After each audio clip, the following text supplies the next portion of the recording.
Hello everyone, welcome back to my YouTube channel. Hope you are all doing well. तो आज हम discuss करेंगे geography और कुछ पॉलिटी के क्वेश्चंस जो कि आपके प्रीवियस एग्जाम में पूछे गए हैं और आपके आने वाले exams like traffic inspector and other जो भी एचपी एसएससी के अपकमिंग एग्जाम्स हैं, उन सभी एग्जाम्स के लिए ये वीडियो बहुत ही ज़्यादा बेनिफिशियल होने वाली है।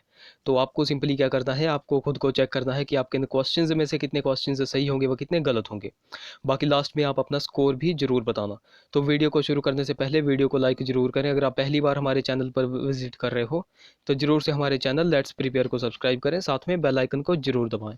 तो चलिए इसी के साथ वीडियो को शुरू करते हैं। क्वेश्चन नंबर 131 से हम स्टार्ट कर रहे हैं। The highest peak of the Naga ranges, तो नागा श्रृंखला की सर्वोच्च चोटी कौन सी है? तो देखो, नागा श्रीलंका की सर्वोच्च चोटी कौन सी है? तो ये है सारामती। ऑप्शन बी करेक्ट हो जाएगा। अच्छा, यहाँ से क्वेश्चन बनेगा नागा श्रीलंका या फिर नागा पहाड़ियाँ किस राज्य में है? तो आपको नोट रखना है ये नागालैंड राज्य में है। किस राज्य में है? नागालैंड राज्य में है। अगर नागालैंड की बात कर ली जाए, नागालैंड की कैपिटल अक्सर एग्जाम में पूछी जाती है, तो इसकी कैपिटल है कोहिमा। कोहिमा इसकी कैपिटल है। कोहिमा आपको बिल्कुल ध्यान रखना है। अगर नागालैंड नागालैंड जो है तो सेवन सिस्टर्स का एक भाग है। सेवन सिस्टर्स, सेवन सिस्टर्स क्या है? तो ये पूर्वोत्तर जो 7 हमारे राज्य हैं उनको सेवन सिस्टर्स कहा जाता है, उसका एक भाग है। यहाँ की नागालैंड की अक्सर जो है तो कार्यकारी भाषा पूछी जाती है, तो आपको नोट रखना है इसकी कार्यकारी भाषा है इंग्लिश। और ईसाइयों की यहाँ पर जनसंख्या बहुत अधिक है। बाकी ये जो हमने यहाँ पर देखा नागा श्रीलंका की सर्वोच्च चोटी सारामती, तो सारामती से एक क्वेश्चन अक्सर एग्जाम में पूछा जाता है कि सारामती पहाड़ियाँ किन 2 देशों की सीमा को बनाती है? तो देखो, सारामती की पहाड़ियाँ इंडिया इंडिया और म्यांमार, इंडिया और म्यांमार 2 देशों की सीमा को बनाती है। इस वाले पॉइंट को भी आपको नोट रखना है। अगले क्वेश्चन की बात करें, क्वेश्चन नंबर हमारा 132 है। पंचाई मलाई हिल्स लाई इन, तो पंचामलाई पहाड़ियाँ कहाँ पर स्थित हैं? या फिर आपसे ऐसा भी एग्जाम में पूछा जाता है क्वेश्चन कि किस राज्य में स्थित है, बट यहाँ पर आपसे पूछा गया है कि किस पठार में स्थित है। तो देखो, पंचाई मलाई पहाड़ियाँ जो है तो दक्कन के पठार में स्थित हैं। ऑप्शन यहाँ पर बी करेक्ट होगा, दक्कन का पठार। अच्छा, दक्कन का पठार कहाँ पर है? तो देखो, ये है इंडिया का जो साउथ वाला पार्ट है, ये है। तो यहाँ पर आप देख सकते हो, यहाँ से लेकर के ये पूरा का पूरा जो है तो दक्कन का पठार है। इसको क्या कहते हैं? दक्कन का पठार। अच्छा, कई बार एग्जाम में दक्कन के पठार से भी क्वेश्चन पूछा जाता है कि दक्कन के पठार की आकृति कैसी है? तो देखो, इसकी आकृति आप देख सकते हो ट्रायंगल है। ट्रायंगल यानी कि त्रिभुजाकार इसकी आकृति है। ये वाला क्वेश्चन भी बहुत बार एग्जाम में बना हुआ है। तो यहाँ पर आप देख सकते हो, तो दक्कन का पठार आपको पता लग गया। अब यहाँ पर पूछा गया है पंचाई मलाई पहाड़ी। तो देखो, पंचामलाई पहाड़ी मैं आपको बता देता हूँ, ये तमिलनाडु राज्य में है। तमिलनाडु राज्य में 4 पहाड़ियाँ अक्सर एग्जाम में पूछी जाती हैं, उनको हम सीक्वेंस में देखेंगे उत्तर से दक्षिण दिशा में। तो देखो, सबसे पहली यहाँ पर होगी जावादी पहाड़ी। कौन सी होगी? जावादी पहाड़ी।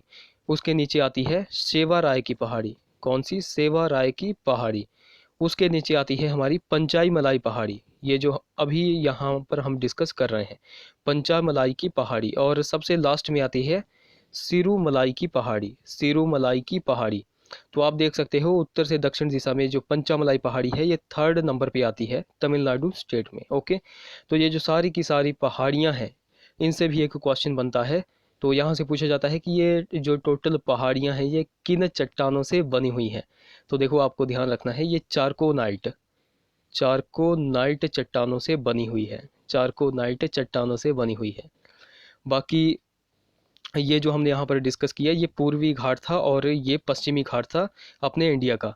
तो अगर आपसे पूछा जाएगा कि ये जो पंचाई मलाई पहाड़ी है, ये किस पर्वत पर स्थित है, किस घाट पर स्थित है, तो आपको ध्यान रखना है ये पूर्वी घाट पर स्थित है, यहाँ पर थी ये। ओके, बाकी ये जो है तो ये इसका पश्चिमी घाट पर्वत है। ओके, तो इन सारे पॉइंट्स को आपको नोट रखना है। अगले क्वेश्चन की बात करें, क्वेश्चन नंबर हमारा 133 है। The Chema Yungdung glacier is the source of the river, तो चेमा युंगदंग हिमनद किस नदी का स्रोत है? तो देखो, बाकी आप यहाँ पर क्वेश्चंस का लेवल देख सकते हो कि किस तरह के क्वेश्चंस आपके एग्जाम में पूछे जाते हैं। तो इसी तरह के क्वेश्चंस आपके आने वाले एग्जाम्स में भी पूछे जाएंगे। तो देखो, चेमा युंगदंग हिमनद या फिर ग्लेशियर जो है तो किस नदी का स्रोत है? ये है ब्रह्मपुत्र नदी का। ऑप्शन यहाँ पर ए करेक्ट हो जाएगा। अच्छा, अब आप बोलोगे कि ब्रह्मपुत्र नदी का स्रोत तो मानसरोवर झील है। तो देखो, ये जो ब्रह्मपुत्र नदी है इसका स्रोत जो है तो मानसरोवर झील के पास जो हमारा कैलाश पर्वत है, कैलाश पर्वत कैलाश पर्वत के पास एक ग्लेशियर है, उस ग्लेशियर का नाम है चेमा युंगदंग ग्लेशियर। तो यहाँ से जो है तो ब्रह्मपुत्र नदी का उद्गम होता है। तो देखो कई बार एग्जाम में ऐसा भी पूछा जाता है, कई बार एग्जाम में सिर्फ एक ही ऑप्शन यहाँ पर दिया गया होगा, या तो मानसरोवर दिया गया होगा या कैलाश पर्वत या फिर चेमा युंगदंग ग्लेशियर। तो आपको बिल्कुल अच्छी तरह इन सारे पॉइंट्स को नोट रखना है। अगर आपसे एग्जाम में पूछा जाएगा कि ब्रह्मपुत्र नदी का स्रोत कौन सा है और अगर ऑप्शन में दिया गया होगा मानसरोवर तो आपको मानसरोवर टिक करना है, अगर कैलाश पर्वत दिया गया होगा तो यहाँ पर टिक करना है, अगर चेमा युंगदंग ग्लेशियर दिया गया होगा तो यहाँ पर टिक करना है। ओके, तो देखो इन सारे पॉइंट्स को आपको नोट रखना है। क्वेश्चन नंबर 134 की बात करें, which of the following states receives the heaviest rainfall. तो निम्न में से किस राज्य में सबसे अधिक वर्षा होती है। तो देखो सबसे अधिक वर्षा कहाँ पर होती है, आपको सभी को पता होगा कि ये मेघालय में होती है। ऑप्शन यहाँ पर ए करेक्ट हो जाएगा। अच्छा, मेघालय में वह कौन सा स्थान है जहाँ पर सबसे अधिक वर्षा होती है। तो देखो ये है मासिन राम, मासिन राम। अच्छा, इससे पहले जो एरिया था वो भी, मतलब इससे पहले जो था वो चेरापूंजी में बहुत अधिक बारिश होती थी, बट अब थोड़ा क्लाइमेट चेंज की वजह से मासिन राम में सबसे अधिक बारिश होती है, मासिन राम में। तो देखो यहाँ से भी क्वेश्चंस बहुत सारे बनते हैं। तो देखो सबसे पहला क्वेश्चन तो यहाँ से बनता है कि भारत या फिर दुनिया में सबसे ज़्यादा नमी वाली जगह कौन सी है। तो मेघालय का मासिन राम, मेघालय का मासिन राम। बाकी इस यहाँ पर बारिश क्यों होती है, तो देखो बंगाल की खाड़ी की वजह से यहाँ काफ़ी ज़्यादा नमी हो जाती है और इस वजह से भी यहाँ पर बारिश बहुत अधिक हो जाती है। बाकी यहाँ पर एक दो क्वेश्चन यहाँ पर बनते हैं कि मासिन राम में औसतन सालाना बारिश कितनी होती है, यानी कि वार्षिक बारिश कितनी होती है औसतन। तो देखो 11,871 मिलीमीटर। आपको नोट रखना है ये वार्षिक या फिर सालाना बारिश होती है मासिन राम में। ये वाला क्वेश्चन अक्सर एग्जाम में पूछा गया है। मासिन राम कहाँ पर है, मेघालय स्टेट में है। मेघालय में देखो 3 पहाड़ियाँ अक्सर एग्जाम में पूछी जाती है, गारो, गारो हो गई, खासी हो गई और जयंतिया हो गई। गारो, खासी, जयंतिया, तो ये तीनों की तीनों पहाड़ियाँ कहाँ पर हैं, तो ये मेघालय स्टेट में है। ये तीनों पहाड़ियों के नाम जो है तो स्थानीय जनजातियों के नाम पर रखे गए हैं। इस वाले पॉइंट को भी आपको नोट रखना है। क्वेश्चन नंबर 135 की बात करें, the climate of India is typically. Bharat की जलवायु विशिष्ट रूप से क्या है। तो देखो यह है एक ट्रॉपिकल मानसून, यानी कि उष्ण कटिबंधीय मानसून। ऑप्शन डी यहाँ पर करेक्ट हो जाएगा। अच्छा, उष्ण कटिबंधीय क्षेत्र क्या होता है, उष्ण कटिबंधीय क्षेत्र क्या होता है। तो देखो जो कर्क रेखा है और मकर रेखा। तो देखो कर्क रेखा और मकर रेखा, यहाँ पर मैं आपको बता देता हूँ, ये हमारी अर्थ है, ये हमारा विषुवत रेखा है यानी कि भूमध्य, यहाँ पर है हमारी कर्क रेखा और ये हमारी हो गई मकर रेखा, ये हमारी हो गई मकर रेखा। तो देखो कर्क और मकर के बीच का ये जो सारा क्षेत्र है इसको हम उष्ण कटिबंधीय का क्षेत्र कहते हैं। ओके, तो यही एग्जाम में आपसे क्वेश्चन अभी पूछा गया था कि भारत की जलवायु विशिष्ट रूप से कैसी है, उष्ण कटिबंधीय मानसून। ऑप्शन डी करेक्ट हो जाएगा। अगले क्वेश्चन की बात करें, क्वेश्चन नंबर हमारा 136 है, the largest producer of petroleum in India is. तो भारत में सबसे अधिक पेट्रोलियम का उत्पादन कौन करता है। तो देखो भारत में सबसे अधिक पेट्रोलियम का उत्पादन कौन करता है, तो महाराष्ट्र राज्य करता है। ऑप्शन सी यहाँ पर करेक्ट हो जाएगा। महाराष्ट्र में Mumbai high, Mumbai high, Mumbai high एक क्षेत्र है, वहाँ से जो है तो भारत का लगभग 60% तेल यहीं से निकाला जाता है। ओके, तो इस वाले पॉइंट को आपको नोट रखना है। बाकी यहाँ से भी एग्जाम में 2-3 क्वेश्चंस बहुत बार पूछे जाते हैं। तो सबसे पहला क्वेश्चन यहाँ पर पूछा जाता है, भारत का सबसे पुराना तेल उत्पादक राज्य कौन सा है। तो देखो भारत का सबसे पुराना तेल उत्पादक राज्य महाराष्ट्र नहीं होगा, असम होगा। असम जो है तो भारत का सबसे पुराना तेल उत्पादक राज्य है। यहीं से एक और क्वेश्चन बनता है कि दुनिया में सबसे बड़ा तेल उत्पादक देश कौन सा है। तो देखो दुनिया में सबसे बड़ा तेल उत्पादक देश है कुवैत। कुवैत आपको बिल्कुल नोट रखना है। अच्छा, भारत में कुछ पेट्रोलियम निकालने के जो क्षेत्र हैं उनको मैं आपको एक बार बता देता हूँ। तो देखो असम हो गया, फिर ब्रह्मपुत्र हो गया, यहाँ पर असम और ब्रह्मपुत्र का घाटी का क्षेत्र हो गया जिसमें जो है तो डिगबोई आता है, नहर घाटी आता है और सूरमा घाटी भी आती है, सूरमा घाटी। फिर उसके बाद हम देख लेते हैं गुजरात को। गुजरात से भी जो है तो तेल क्षेत्र है यह एक। तो यहाँ पर कुछ क्षेत्रों के अगर नाम देखें तो खंबात हो गया, अंकलेश्वर हो गया, फिर लूनेज भी अक्सर एग्जाम में पूछा जाता है, लूनेज क्षेत्र, और कल्लोल भी अक्सर एग्जाम में पूछा जाता है, कल्लोल। तो ये कुछ गुजरात के क्षेत्र हैं। उसके बाद मुंबई की बात करें तो मुंबई में मुंबई हाई हो गया। भारत के पश्चिम साइड बात करें, दक्षिण पश्चिम साइड, तो वहाँ पर बसीन का क्षेत्र हो गया, बसीन का क्षेत्र हो गया। उसके बाद अगर भारत के दक्षिण पूर्व की बात करें तो यहाँ पर गोदावरी और कृष्णा नदी डेल्टा के मुहाने पर रावा, रावा अपतटीय क्षेत्र हो गया, रावा अपतटीय क्षेत्र। तो देखो ये सारे के सारे क्षेत्र भी आपको नोट रखने हैं। अगले क्वेश्चन की बात करें, question number 137, which of the following acts introduced communal electorate in India. तो भारत में निम्न में से किस अधिनियम द्वारा सांप्रदायिक चुनाव दाखिल किया गया था? तो ये किया गया था इंडियन काउंसिल एक्ट 1909 के अंतर्गत, यानी कि भारतीय परिषद अधिनियम 1909 के अंतर्गत। ऑप्शन सी करेक्ट होगा। अगले क्वेश्चन की बात करें, क्वेश्चन नंबर हमारा 138 है, which of the following countries have an unwritten constitution. तो किस देश का संविधान अलिखित है? तो देखो यूएसए का संविधान लिखित है, इंडिया का भी लिखित है और पाकिस्तान का भी लिखित है, बाकी यूके का अलिखित है। ऑप्शन बी यहाँ पर करेक्ट हो जाएगा, ऑप्शन बी। तो देखो यहाँ से भी दो क्वेश्चन निकल कर आते हैं। सबसे पहला क्वेश्चन यहाँ पर पूछा जाता है कि किस देश का संविधान विश्व के किसी भी गणतांत्रिक देश का सबसे लंबा लिखित संविधान है? तो ये भारत का है।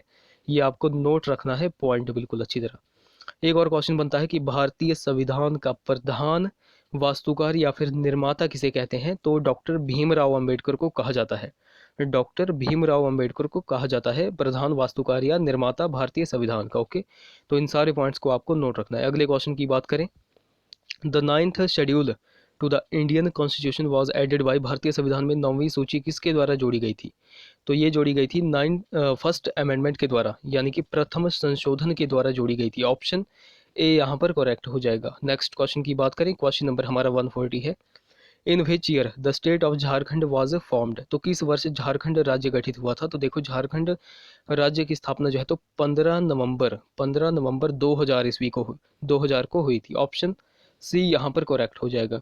तो देखो 15 नवंबर 2000 को यह झारखंड राज्य जो है तो बिहार से अलग हुआ था। कहाँ से? बिहार से अलग हुआ था।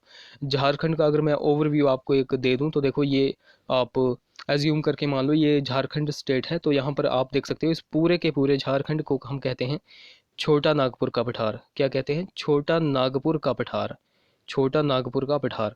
अब ये जो झारखंड का जो है तो दक्षिण का एरिया है तो इसको हम कहते हैं रांची का पठार, और ये जो झारखंड का पश्चिम का एरिया है, ये पश्चिम का एरिया हो गया, इसको हम कहते हैं हजारीबाग, हजारीबाग का पठार। और ये जो हमारा पूर्व का एरिया हो गया इसको हम कहते हैं कोडरमा का पठार, कोडरमा का पठार। तो देखो इस पॉइंट को भी आपको नोट रखना है, बहुत बार एग्जाम में पूछे गए हैं। ओके, तो इस वाले पॉइंट को आपको नोट रखना है। बाकी झारखंड का जो है तो झरिया क्षेत्र, झरिया क्षेत्र किसके लिए फेमस है? तो झरिया जो है तो कोयला क्षेत्र के लिए जो है तो फेमस है। झारखंड वैसे बात करें तो एक संपन्न जो है तो खनिज संपन्न राज्य है। यहाँ से हम लोहा, तांबा, कोयला, अभ्रक, यूरेनियम, ये सारी की सारी चीज़ें निकालते हैं। ओके, इस वाले पॉइंट को आपको नोट रखना है। अगले क्वेश्चन की बात करें, question number 141, NABARD was establish in the. तो नाबार्ड कब स्थापित हुआ था? तो देखो नाबार्ड की स्थापना हुई थी 6th 5 ईयर प्लान में। ऑप्शन सी यहाँ पर करेक्ट हो जाएगा, छठी पंचवर्षीय योजना में नाबार्ड की स्थापना हुई थी। अच्छा, अगर आपसे डेट पूछ ली जाए कि नाबार्ड की स्थापना कब हुई थी, तो देखो आपको ध्यान रखना है 12 जुलाई 1982 को जो है तो नाबार्ड की स्थापना की गई थी। अच्छा, कई बार नाबार्ड की फुल फॉर्म भी अक्सर एग्जाम में पूछी जाती है, तो आपको नोट रखना है नाबार्ड की फुल फॉर्म है national bank for agriculture and rural development. Okay, तो इस वाले पॉइंट को भी आपको नोट रखना है। क्वेश्चन नंबर 142 की बात करें, which of the following states has highest sex ratio in 2011। तो जनगणना 2011 के अनुसार सबसे उच्च लिंगानुपात किस राज्य में है? तो देखो मैं आपको बता दूं, जनगणना 2011 के अनुसार सबसे उच्च लिंगानुपात जो है तो किस राज्य में है? तो ये है केरल में। ये कहाँ पर है? केरल में। बट केरल यहाँ पर ऑप्शन में नहीं है, तो केरल जो है तो फर्स्ट स्थान पे है। सेकंड नंबर पे कौन सा राज्य है? तो ये है तमिलनाडु, तमिलनाडु। ओके, तो यहाँ पर आप देख सकते हो, अब केरल तो ऑप्शन में नहीं है, तो ऑप्शन यहाँ पर ए करेक्ट हो जाएगा, तमिलनाडु। ऑप्शन ए करेक्ट हो जाएगा। अच्छा, तमिलनाडु भी अगर ऑप्शन में नहीं होता तो कौन सा राज्य होता? तो देखो 2011 के अनुसार सबसे उच्च लिंगानुपात जो है तो पहले केरल पर आ गया, फिर तमिलनाडु, थर्ड नंबर पर आएगा, फिर आंध्र प्रदेश, आंध्र प्रदेश। अगर केरल भी ऑप्शन में ना होता और तमिलनाडु भी ना होता तो यहाँ पर आंध्र प्रदेश सही हो जाना था। ओके, तो इस वाले पॉइंट को भी आपको नोट रखना है। बाकी अगर यहाँ पर पूछा गया है जनगणना 2011 के अनुसार सबसे उच्च लिंगानुपात। अगर आपसे पूछ लिया जाए कि जनगणना 2011 के अनुसार सबसे निम्न लिंगानुपात किस राज्य में है, तो आपको नोट रखना है ये है हरियाणा राज्य में, हरियाणा राज्य में। ओके, तो इस वाले पॉइंट को भी आपको नोट रखना है। क्वेश्चन नंबर 143 की बात करें, where is the rail wheel factory situated. तो रेल व्हील फैक्ट्री कहाँ पर स्थित है, तो देखो रेल व्हील फैक्ट्री है येलाहंका में स्थित। ऑप्शन यहाँ पर डी करेक्ट हो जाएगा, ऑप्शन डी करेक्ट हो जाएगा। अब आप पूछोगे कि ये येलाहंका कहाँ पर है और किस राज्य में है, तो देखो ये है कर्नाटक राज्य में स्थित है, कर्नाटक के बेंगलोर के पास यह स्थित है, कर्नाटक के बेंगलोर के पास। तो गाइज यहाँ पर हमने कुछ क्वेश्चंस को डिस्कस किया। आई होप वीडियो आपको इन्फॉर्मेटिव लगी होगी। अगर वीडियो अच्छी लगी होगी तो जरूर से इस वीडियो को लाइक करें, शेयर करें, चैनल को सब्सक्राइब करें, साथ में बेल आइकन को जरूर दबाएं। तो चलिए इसी के साथ वीडियो को एंड करते हैं, मिलेंगे अगली वीडियो में। Till then take care.